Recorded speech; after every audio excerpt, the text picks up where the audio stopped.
People tragically are losing friends, family in this lockdown to COVID, to coronavirus. A teacher of mine died quite recently from it. Tragic, good man.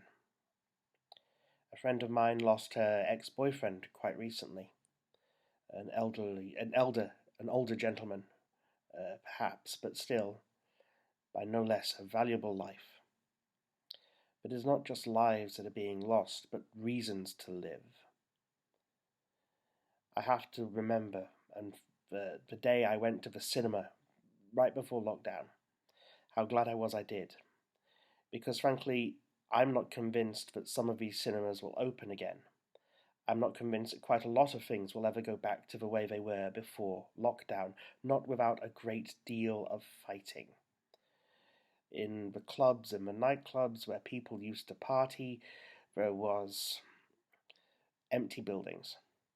Empty buildings bereft of people, or people sat at tables listening to quiet music as those facilities attempt to eke by.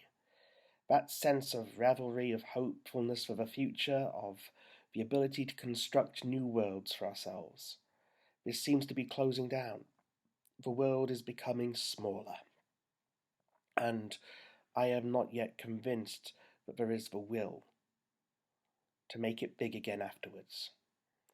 The shop may have been folded up, but I am not convinced that the stall of hope and joy will be set out again for people to indulge their dreams and look for new futures for themselves, to find new friends, to find new passions.